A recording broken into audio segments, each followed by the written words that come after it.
Friends, నేను మీకు ఈ వీడియోలో నేను చేసుకున్న 9 రోజుల వ్రతంతో పాటు మనం పూజలో చేసే కొన్ని తప్పులు ఉంటాయి కదా, వాటిని గురించి మీకు నేను తెలియజేయాలనుకుంటున్నాను. ఫస్ట్ నేను నా కోరిక నెరవేరింది కాబట్టి నేను ఈ 9 రోజుల వ్రతం చేసుకుంటున్నాను. ఇది రెండవ రోజుది. ఇంతే ఫ్రెండ్స్. ఇప్పుడు నేను మీకు చెప్పాలనుకుంటున్న విషయం ఏమిటంటే, మనం పూజ చేసుకుంటాం కదా, అప్పుడు అక్కడ ఉన్న బల్ల మీద మనం ఓన్లీ క్లాత్ అయినా కానీ ప్లెయిన్ పేపర్ ఉంటుంది కదా, అది వేయాలా. కానీ న్యూస్ పేపర్ లాంటిది అస్సలు వేయకూడదు. దాంట్లో చనిపోయిన వాళ్ళ ఫొటోస్ అలా ఉంటాయి ఫ్రెండ్స్. అందుకు న్యూస్ పేపర్ అస్సలు వేయకూడదు.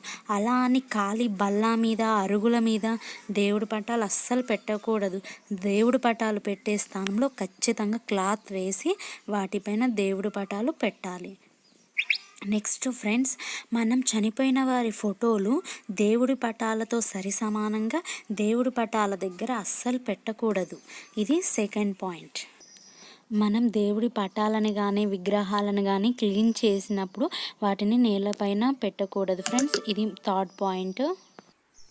ఫ్రెండ్స్, మన కులదేవుని యొక్క చిత్రపటం కొంచెం మనం పూజా మందిరంలో కొంచెం పెద్దగా ఉండాలి. అన్ని పటాలకెల్లా మన కులదేవత అయినా కావచ్చు, కులదేవుడైనా కావచ్చు, వాళ్ళ యొక్క చిత్రపటాలు మన ఇంట్లో ఉన్న చిత్రపటాల కంటే కొంచెం పెద్దగానే ఉండాలి ఫ్రెండ్స్. మాకు వెంకటేశ్వర స్వామి కులదేవుడు కాబట్టి మా అన్ని చిత్రపటాల్లోకెల్లా వెంకటేశ్వర స్వామి చిత్రపటం పెద్దగా ఉంటుంది.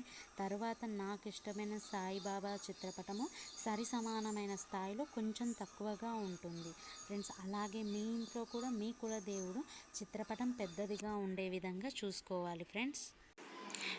మీకు కానీ నా వీడియో నచ్చిందనుకో సబ్స్క్రైబ్ చేయండి, షేర్ చేయండి, లైక్ చేయండి. అలాగే మీకు ఇంకా ఏమైనా ప్రశ్నలు ఉన్నాయనుకో వాటిని కామెంట్ సెక్షన్లో నన్ను అడగండి.